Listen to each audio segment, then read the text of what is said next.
스카이어 슬프 타임즈 2023년 11월 11일자를 진행하도록 하겠습니다. 11월 11일이 빼빼로 데이래매요. 장사 속으로 만들어낸 거긴 합니다만은 뭐 이 숫자가 주는 어떤 그 어떤 수비적이라는 비유 그런 표현도 하는 사람이 있습니다. 뭔가 의미가 있는 날이기도 할 것 같습니다. 배경 화면은 영도 카페 신기산업 옥상에서 보이는 부산항 경치라고 소개가 되어 있네요. 이런 데 가서 커피 한 잔 신겨 놓고 신기산업 어떤 그 건물에 있는 그 옥상에 카페가 있는 것 같습니다. 여기서 보면은 부산항이 전반적으로 구경할 수 있는 그런 좋은 명소인 것 같네요. 오늘로써 그 영업 잠정 실적은 끝내려고 합니다. 본격적으로 이제 분기 보고서들이 공시가 되고 있기 때문에 3분기 실적을 스루포트 회계로 분석을 해보는 작업들을 계속 진행할 예정입니다.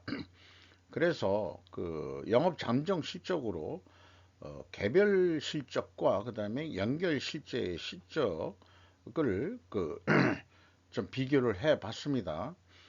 어, 고려 아연인데요. 개별로서 매출이 5조 3,850억 원대로서 전년도보다 9% 감소했고 영업비용이 적게 감소했다는 얘기는 매출원가 등 판매관리비가 증가했다는 얘기고 영업이익은 37.3% 감소했고 영업이익률이 4.1% 하락했습니다. 전년도 13.1%에서 9%로서 그래도 제조업으로서 9%면 그렇게 낮지 않은 그런 영업이익률로 보게 됩니다. 저는 그 분석을 개별 재무제표만 기준으로 해서 분석을 하고 있습니다. 연결을 볼 때는 지주회사 거를 할 때는 연결로 봅니다. 그 규모를 어, 전체적으로 알기 위해서. 고려하연 연결로 봐서는 매출이 7조 2,800 900원 원대로서 11.7% 감소했고요.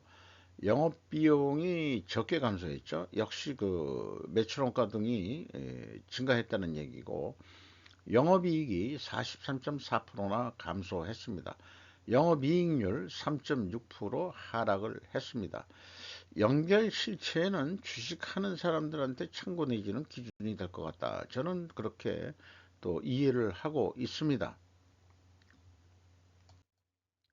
한국콜마 개별로서 매출이 6,422억 원으로서 전년보다 14.5% 증가했고 영업이익 비용이 적게 증가해 가지고 영업이익 28.5% 증가했고 영업이익률은 1% 상승했습니다. 연결로는 매출이 1조 6천억 원대로서 15.7% 증가했고 영업비용이 낮은 13.8% 증가했습니다. 영업이익 52.8% 증가했고요. 영업이익률 1.5% 상승했습니다. 자회사의 그 경영 성과들이 더 좋았다고 봐지네요. 콜마의 영업이익률이 1% 증가했는데 연결로는 1.5% 상승했다고 한다면은 자회사들의 실적이 좋아서 연결 실적이 더 좋아졌다 이렇게 보게 되겠습니다. 카카오 개별로서 매출이 1조 9천억 원대로서 6.9% 증가했고 영업비용 약 더 크게 증가했어요. 그래서 영업이익은 0.3%밖에 증가를 안 했고 영업이익률은 1.3% 하락했습니다. 하락했다 하더라도 영업이익률이 19.8%면은 매우 높은 이익률을 가진 업종이라고 할 수 있겠죠. 연결로는 5조 9천억 원대를 달성해서 11.5% 증가했고요. 영업비용이 15.8%더 높게 증가해가지고 영업이익은 32.3% 감소했습니다. 영업이익률 3.5% 하락했습니다. 자회사 실적들이 안 좋았다 이렇게 보여지네요. 서울사수 제1군단장의 기갑병과 출신 임명, 창군 이래 처음이다. 노석조 기자 조선일보에서 보도를 했습니다. 서울 수도권 방어 최전선 부대인 육군 제1군단장의 기갑병과 출신인 주성훈 중장 육사 48기가 임명됐다. 보병 출신 에이스 장군의 주요 보직인 1군단장의 지휘봉을 기갑 출신이 잡은 것은 창군 이래 처음이다. 1군단은 판문점부터 서울에서 가장 가까운 군단으로 휴전선 판문점부터 문산, 파주, 고향에 이르는 서북 수도권 방어 축선을 맡고 있다. 이렇게 되어 있는데요. 이제 궁금증이 일어나는데 서울로 편입이 김포시가 될 거로 저는 아예 가정을 하고 했을 때 그럼 김포시는 누가 방어하느냐 이런 궁금증이 생기는데 그 지도를 보면은 기갑병과는 이제 육지에서 그 말하자면 탱크가 이제 뭐 이렇게 하는 거죠. 그런데 이제 김포시는 한강이라는 그 넓은 포구가 있는 이게 그 이 김포시하고 그 이 북쪽이 그 휴전선이 지금 이게 강을 반으로 잘라가지고 지금 휴전선이 돼 있는 거 아니겠어요? 우리는 아예 그냥 휴전선하고 진짜 너무 가까운 데 살고 있는 건데 그렇게 적을 근거리에 두면서도 경제가 이렇게 크게 발전한다는 것은 참 에, 불가사의합니다. 불가사의라고 얘기할 수밖에 없는데 거기다가 또 북쪽까지 그 서울시를 더 넓히겠다. 저는 이, 이 김포시의 그 방어는 그 기갑병이나 이런 거를 할 필요가 없죠. 강이 이렇게 있으니까. 여기에는 이제 별도 그 예를 들어서 보병이든지 뭐 북한이 뭐 이 장사정포라고 해가지고 뭐 쏘면은 뭐 여기 이런 데까지 분명히 오긴 올 거예요. 올 건데 별도로 그 지상에서 그런 것을 어떻게 방어할 수 있는 그런 것도 또 여러 가지 복합적으로 필요하지 않겠냐. 그런데 이게 미래 그 SF적인 미래 항공을 본다 그러면은 제가 뉴욕 그 맨해튼하고 비교를 했습니다만은 원래 대도시들은 그 해안가 강하구에 대부분 그 대도시들이 전 세계적으로 많이 져지는데 발전이 그렇게 되어 왔는데 서울이 약간 좀 들어와 있죠. 그러니까 이 강화도가 또 그 있고요. 강화도는 현재 인천광역시로 들어가 있습니다만은 그뭐 좋고 이 여기는 어떤 그 적절한 이 방어 계획을 충분히 세워야 될 것으로 알고 있습니다. 강화도까지 가는데 우리가 그 차로서 강변도로를 쭉 통해 가지고 이 강화도까지 넘어가잖아요. 어, 그리고 뭐 여기에 또 저 최북단에 있는 섬이 무슨 교동도인가 거기까지 한번 가본 적이 있습니다. 거기에 가서 이제 이 황해도 냉면 실향민이 거기서 이제 황해도 냉면을 먹어봤는데 겨울철에 갔었어요. 겨울철에 냉면이 아주 그 맛이 있습니다. 한번 가서 그 또 먹어보는 것도 괜찮을 것 그런 기억이 나네요. 어쨌든 이런 거를 봐서 저는 우리가 그 통일을 염두에 두고서 서울을 이렇게 넓히는 것 같구나. 한마디로 북진할 수 있으면 할 거 아닌가 이런 또 상상 시나리오를 써보게 됩니다. 어, 이거 뭐 기갑병과 출신 임명에 대해서 여기까지 이제 연계해서 생각을 해봤어요. 옛날에 그 마포나루가 그 새우젓 이 시장이었다고 그러잖아요. 그러면 그 어디서 배가 들어오겠어요? 다 그 김포 하구를 통해 가지고 배가 들어와 가지고 마포나루에서 새우젓 장사들이 번성을 했는데 얼마나 그 이 수산업 하는 그 어민들이 편했겠습니까? 이렇게 우리가 김포가 아니 한강하고의 배가 어떤 크기의 배까지 들어올 수 있는 건지는 모르겠습니다만은 어, 미래 한국은 이 한강 하구에서 작은 관람선들이 운영이 되면서 관광을 할 수 있는 그런 좋은 서울이 되기를 빌어마지 않습니다. 한일 수소 암모니아 공동 공급망 구축. 이경탁 기자가 조선 비지에서 보도를 했는데요. 10일 니혼 게이자 니케이 보도에 따르면은 아시아 태평양 경제협력체 에이펙 정상회의 참석을 위해 다음 주 미국을 방문하는 윤석열 대통령과 기시다 후미오 일본 총리가 17일 스탠퍼드 대를 함께 찾아서 수소 암모니아 글로벌 밸류체인 구상을 밝힐 계획이다라고 보도를 했습니다. 참고적으로 현재 벌써 진행되고 있는 것은 롯데케미칼하고 일본 미쓰비시 상사가 독일 에너지 기업 RWE와 함께 미국에서 연간 1,000만 톤의 연료 암모니아를 생산해 이르면 2029년부터 조달할 계획이다라고 소개를 하고 있고, GS 에너지와 일본 미쓰이 물산은 아랍에미리트 아부다비 국영 석유회사의 계획에 함께 참여하기로 했다라고 또 소개를 하고 있습니다. 이 에이펙 회의가 미중 정상회담도 15일 날 열리게 되는데, 미 서부서 열자 미 군대화 재개 의지를 나타냈다. 뭐 이런 식으로 보도가 됐습니다. 바이든과 시진핑 주석이 오래간만에 미국 땅에서 만나가지고 가는 데까지 이제 왕이 외교부장 노인네가 고생을 많이 해서 뭔가 조율이 잘 된 것 같아요. 바이든 입장에서는 또 중국하고 대화를 해야 되는 게 다음 선거를 위해서라도 그런 역량도 있지 않겠냐.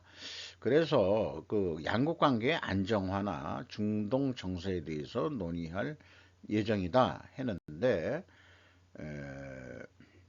시진핑이 미국까지 직접 간다는 얘기는 의미 있는 사건이다 라고 볼 수 있겠습니다. 어, 그래서 이게 보도 매체는 제가 생략을 돼버렸는데 아마 제 기억으로는 CNN 보도 아닌가 생각이 드는데요. 중국은 정말로 다극화를 촉진하려고 하는 것입니까?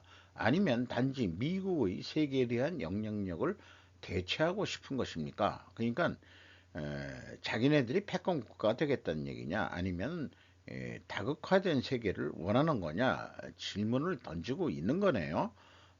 이런 미중 회담에 앞서서 이런 뉴스가 보도가 됐습니다. 중국은 세계를 재편하려는 광범위한 비전을 가지고 있다. 시진핑은 세계가 어떻게 작동해야 하는지에 대한 계획을 가지고 있고, 중국 지도자로서 규범을 뒤흔드는 세 번째 임기를 시작한 지 1년 만에 미국의 글로벌 리더십에 도전하기 위해 그의 추진력을 높이고 있다. 1대1로 등 회합을 갖고 그러고 있는 중이죠. 중국은 좀 더 적극적이고 권위주의 되어 가고 있다. 권위주의라는 것은 독재를 얘기하는 거죠. 블록 정치, 이념 경쟁, 군사 동맹으로부터 자유로워질 것이며, 세계가 소수의 서방 국가들에 의해 정의된 보편적 가치를 유지할 책임을 져야 되지 않겠냐. 음, 니들이 만들어 놓은 그 보편적 가치라는 게, 그게 보편적 가치가 뭐예요? 자유가 아닙니까? 풀이 하나만 가지고도 충분하고, 또 자본주의 아니겠어요? 그 보편적 가치라는 게. 이렇게 얘기하는데, 어쨌든 더 군사적이고 경제적으로 강력한 중국이 방치된다면 세계적으로 어떻게 행동할 건지에 대해서도 의문을 제기할 수밖에 없다. 그러니까 중국의 현재의 행보에 대해서 의문을 가지고 봐야 되지 않느냐, 이런 얘기 같습니다. 홍콩 전경이 되겠습니다. 그런데 시진핑이 아무리 그렇게 얘기한다고 하더라도 기업 홍콩 철수 가속화, 중부 정부 실책 추가 증거, 밀톤 에즈라티라고 포브스 일본판에서 보도를 했습니다.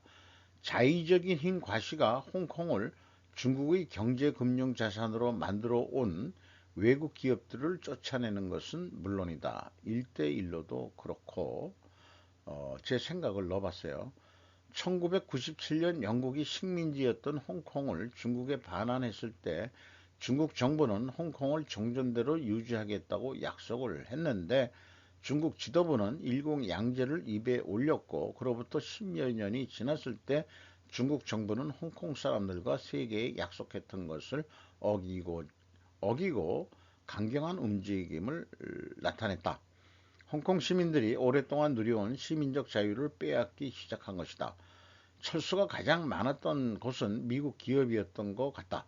2022년까지 홍콩에 지역본부를 둔 미역 기업은 정점 때부터 약 30% 감소했다. 정말 실례하겠습니다.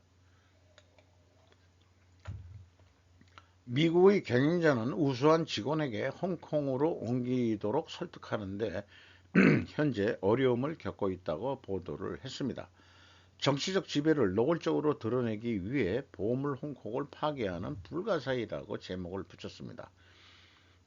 홍콩이 부분인데 중국이 일국양제가 아니고 중국 정치 시스템에 집어넣어 가지고 지금 통치를 하는 바람에 에, 홍콩에서 기업들이 많이 떠난다는데 어디로 가겠느냐? 그러면은 이제 싱가포르가 지금 아주 너무 밀려 들어와서 죽을 지경이다까지 얘기를 하고 있습니다. 미국 30년 만기 주택담보대출 금리 거의 16개월 만에 대부분 폭락. MBA 아미나 디아스 로이터에서 보도를 했습니다. 평균 계약률이 약 한 달 만에 최저치인 7.61%로 0.25포인트 떨어졌다고 밝혔다. 이는 2022년 7월 이후 가장 큰 폭의 주간 하락이다. 0.25%포인트면은 뭐 그렇게 아주 크게 내려간 건 같지는 않은데 어쨌든 떨어졌다는 얘기예요. 모기지 은행가 협회가 그렇게 발표를 했는데 미국 주택금리의 기준이 되는 10년 만기 국채 수익률이 더 높게 책정되었던 지난 10월에 도달한 8%에 가까운 20년 만에 최고치였던 주택 구입 차업 비용을 더욱 끌어내렸다. 국채 금리가 올라가면은 대출 금리는 내려가는 건가요? 기준 금리를 그, 이 모기지 이 말하자면은 주택담보대출 금리가 채권 금리하고 상관관계가 뭐 있는 것 같은데 그걸 기준으로 된다니까 국채 수익이 좋으니까 좀 더 팔기 위해서 대출을 하기 위해서 대출 금리를 내린다는 얘기인가요? 그럼 뭐 그런 생각뿐이 저는 제 수준에는 생각을 못 하겠네요. 주택담보금리가 1년 내 대부분 하락하여 주택구매자 수요가 증가했다. 주택담보대출금리는 이번 주 2주 연속 하락하여 주택구매자들에게 양날의 칼을 보여주고 있다. 자, 그래서 대출을 더해가지고 주택을 구입을 한다? 음, 요게 양날의 검이다? 잘 모르겠네요. 이해를 하는 수준이 제가 안 되네요. 금리에 따라 수요가 이동한다. 그건 그럴 거고. 라우츠라는 전문가는 총 주거비는 명심해야 할 중요한 요소다. 그러니까 내가 이 한 주택에서 산다 그러면은 주택담보 원리금하고 이자 나가는 비용하고 또 생활비 이런 걸 다 합쳐가지고 총 주거비를 생각해서 판단해야 될 거 아니냐 이런 얘기 같습니다. 그런데 참고적으로 요즘 우리나라 대출이 크게 가계 대출이 늘었다는데 한국은 특히 서울 경인 지방의 주택 구입 수요는 금리가 올라가도 대출을 받아 사려는 심리가 가라앉지 않고 있다고들 합니다. 그리고 거기다가 월세나 전세가 스트레스를 주어 수명도 단축된다는 연구 결과도 있죠. 우리나라 연구 결과가 아니고 외국 연구 결과인데 뭐 이런 등등으로 해서 그래서 개인적으로는 우리 그 일반 서민들 전체 서울 인구 경인 지방 인구의 한 8할 정도 넘게는 그저 주거 목적의 그 주거용 1주택 아주 그 소소한 아주 그 소시민적인 그런 야망뿐이 없는 거예요. 그것도 너무 비싸기 때문에 30년 분할 상환 뭐 이런 거로 해서 어떻게 해서든지 주택 그 아파트 마련을 해보려고 그렇게 하는 겁니다만은 원래 개인주택이 땅값이나 뭐 이런 거에선 더 비싸야 될 텐데 우리나라 아파트가 뭐 수십억 가는 좋은 데 있는 데는 그 정도가 안 되는 것은 저는 전혀 그 이해를 하기가 어렵습니다. 그 콘크리트 철근 건물 짓는 게 뭐가 그렇게 수십억씩 가느냐 이해가 안 돼요.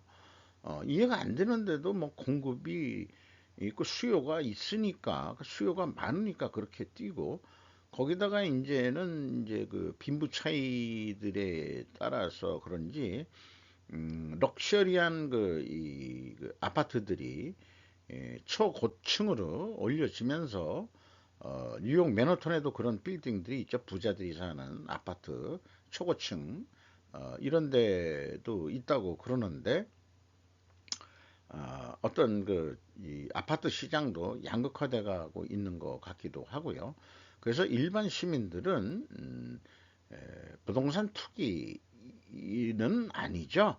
대출을 주담보 대출을 받아서 한다 그래도 그 투기는 아닌데 거기에 이제 그 악성 바이러스인 부동산 투기꾼들이 들어와 가지고 시장을 흐리게 만드는 게 우리나라의 문제점이라고 봅니다. 중국 애들이 주택 가격을 너무 많이, 문정부 때 주택 가격을 너무 많이 올린 것도 문제고요.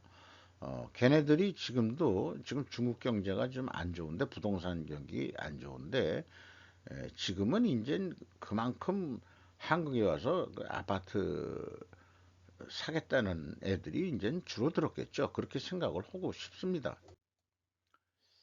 파업, 스트라이크라고 해가지고, 제가 언론 매체는 다 인용을 안 했어요. 외국인 지정학적 불안 속에 10월 3개월째 한국 주식 매도하고 있다. 이런 뉴스 제목이 있었어요. 지정학적 불안. 이게 남북 관계 외에는 아닌데 3개월째 주식 매도를 지정학적 위험이라고 불안이라고 얘기를 해도 되는 건지 잘 모르겠습니다. 서울 지하철 노조 2차 파업 위협했다. 협박을 했다. 이런 얘기인데요. 지하철 1, 8호선 운영사인 서울 메트로의 3개 노조 중 그 노조가 세 군데나 있는 모양이네요. 가장 큰 노조가 지난 목요일 서울시가 만성적인 적자를 해소하기 위해 2026년까지 인력을 13.5% 혹은 2212명을 줄이겠다는 계획을 반발해 시작을 했다. 시민을 볼모로 해가지고 조금 더 자동화해서 사람을 줄이겠다는데 적자라고 해가지고 근데 얘네들 노조들이 이 말하자면 그 벽지 같은 거 붙여놓은 거 보면은 시민과 노조를 그 서울시가 볼모로 해서 어, 이게 똑같이 이제 그런 표현을 해요. 시민을 다 팔아먹어요. 시민을 볼모로 해서 죽인다. 뭐 이런 식으로 자기만 죽이는 게 아니고 시민까지 죽이려고 한다. 뭘 시민들을 뭘 서울시가 죽이겠다는 얘기인지 전혀 이해할 수가 없는 그런 논리를 피고 있는 거를 지하철 그 벽보에서 봤습니다. 그런데 이런 뉴스도 있어요. 왜 파업함? 서울 지하철 MG 노조는 불만이 올라갔다. 성과급도 못 받을 위기에 있다. 이런 얘기고요. 이미 저도 한번 얘기했습니다만은 지하철 그 파업은 다른 거하고 틀려서 하마스의 그 테러 행위로 간주를 해야 된다. 그래서 이스라엘의 그 대응책처럼 아예 말살 작전으로 나가야 된다라고 제 개인적인 견해를 말씀드렸습니다. 서울시가 못한다면은 서울 시민 자경단이 나설 것이다. 라고까지 저도 얘네들이 협박한다면은 나도 그렇게 협박할 수 있다. 라고 의견을 말씀드렸습니다. 직원 월급도 못 줄 정도 한국 경영난 공공병원 연말 고비. 그래서 이렇게 이제 다들 이렇게 그 프랭카드가 아니고 유인물을 들어가지고 하는 게 이제 다들 그 데모하는 방법론 중에 이게 평화적 시위라고 뭐 얘기를 하나요? 감염증 대응 공공병원 지원 예산 촉구 해가지고 이게 왜 하는지 저는 잘 이해를 못 하겠어요. 디프레이션 완전 탈때 13조 1992억엔 고물가 대응 정부 추경안 국무회의 의결. 시사통신에서 보도한 내용인데요.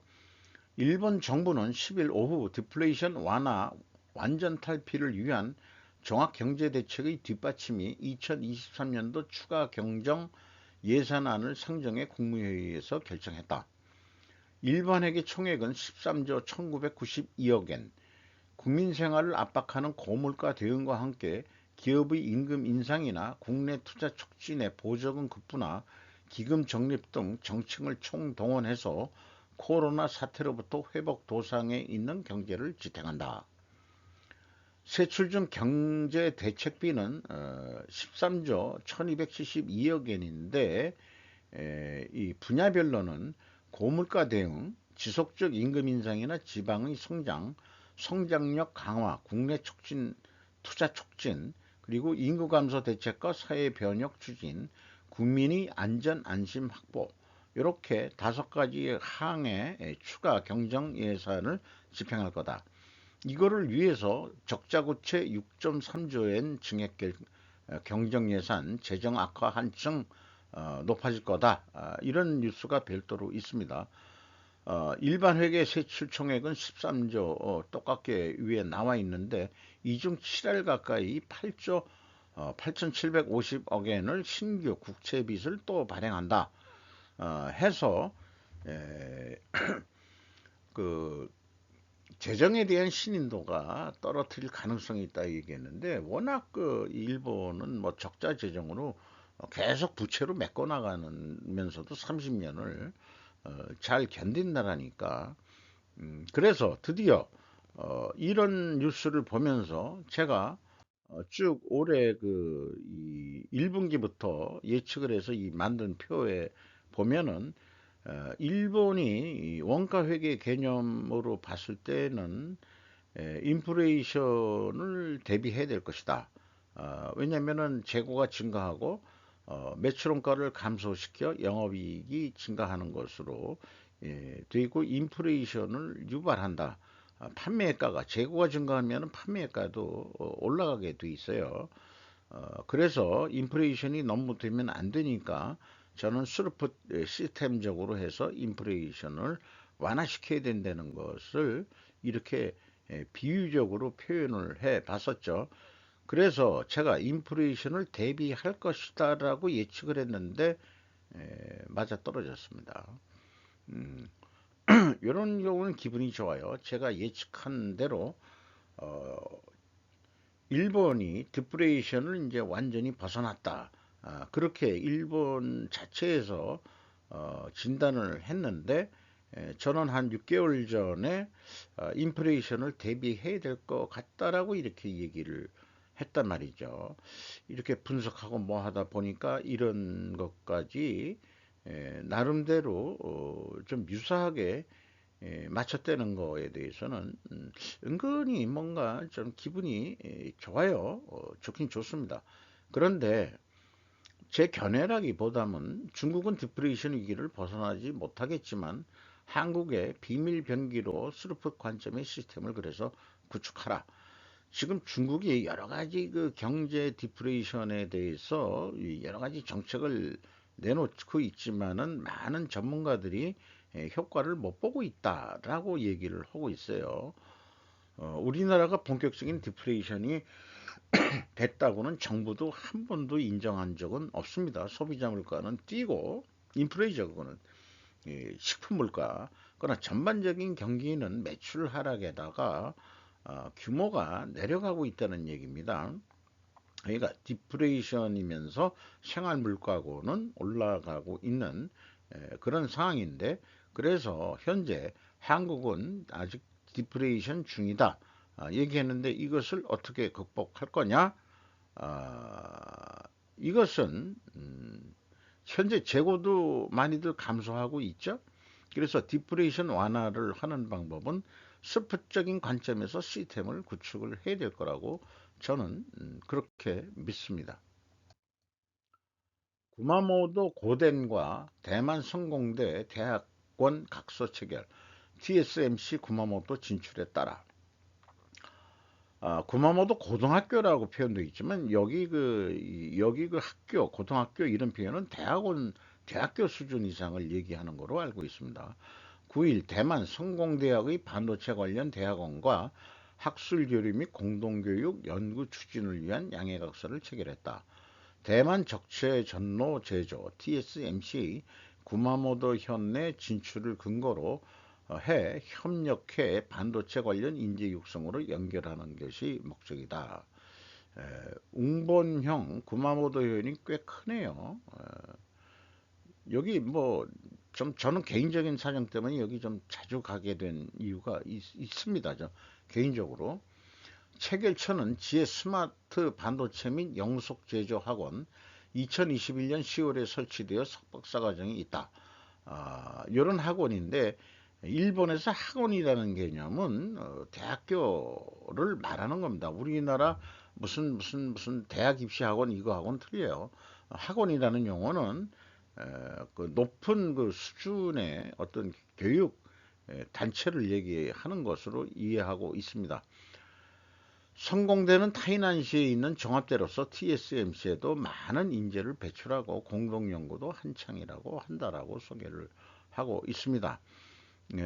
일본이 반도체 강국으로서 다시 가겠다고 해서 지금 한국을 이제 다시 따라 마시겠다 뭐 하고 어, 대만하고 손을 잡아가지고 하고 있습니다만은 일본의 이 큐슈, 그 구마모토 현이 반도체 등과 관련해서 경제가 크게 조금 좋아질 것으로 그렇게 예상이 됩니다.